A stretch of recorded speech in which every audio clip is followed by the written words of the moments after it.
তো বন্ধুরা দেখতে পাচ্ছ আমি চলে এসেছি ছাগলের এখানে, মানে ছাগলকে যেখানে বাঁধি ওইখানে চলে এসেছি। মশারি টাঙিয়ে দিয়েছি দেখতে পাচ্ছ। আর মশারির যে হাল দেখো, চারদিকে ছেঁড়া। এই দেখো মশারিটা কিন্তু ভালো ছিল, এই ছাগলগুলোও ছিঁড়েছে, এদিকে ছেঁড়া এদিকে ছেঁড়া দেখতে পাচ্ছ, পুরো ছেঁড়া। দেখতে না মশা ঢুকে, আর এত মশা ঢুকে, মশার জন্য না ওরা ঘুমাতে পারে না। তো আমি ভিতরে ঢুকলাম মশাগুলো মারার জন্য। প্রচুর মশা, সারা রাত শুধু লাথি করে, এই বেড়ার মধ্যে লাথ দেয়, টিনের বেড়ার মধ্যে। আর মাঝে মধ্যে ঘুমিয়ে যাই, গভীর ঘুমে যখন চলে আসি না, তখন জোরে জোরে লাথ দেয় আর চমকে যায়, বলছি কী হলো রে কী হলো রে।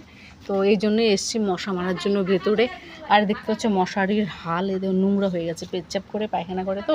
আর মাটিতে সবসময় টানা হিচড়া হয়, মাটিতেই পড়ে থাকে বেশিরভাগ সময় মশারিটা রাত্রিবেলা যখন টানাই।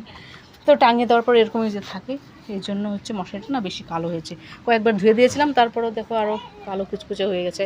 আর দেখতে হচ্ছে মশারির অবস্থা। তাই আমি মশারি রোদ উঠলে মশাটা ভাবলাম আরেকদিন কেচে দেবো পরিষ্কার করে। আর আমি এখন মশাটা মারি, প্রচুর মশার ভিতরে। এই মশার জন্য না আর ঘুমাতে পারে না। দেখতে পাচ্ছ ওদের মশারি টাঙিয়ে দিই, কারণ মশার ছাড়া তো থাকাই যায় না, আমরা নিজেরাও থাকতে পারি না। আর পশু জিনিস ভাবতেই পারছো কী অবস্থা হয়। তো যখন মশারি না টাঙাই বিকালবেলা বেঁধে রাখি, তখন তো ওই যে মর্টিন জ্বালিয়ে দিই, বা ডিম থাকে না, ডিমের পাতা জ্বালিয়ে দিই। কিন্তু এখন তো বেঁধে ফেলেছি, তাই ওই যে ভিতরে মশা আছে, এখন মশাগুলো মেরে দিচ্ছি। থাক, হ্যাঁ মশাগুলো মারি। তো যাই হোক বন্ধুরা, আমি বুলবুলিদের মশাগুলো মেরে নিই, তারপরে তোমাদের সঙ্গে।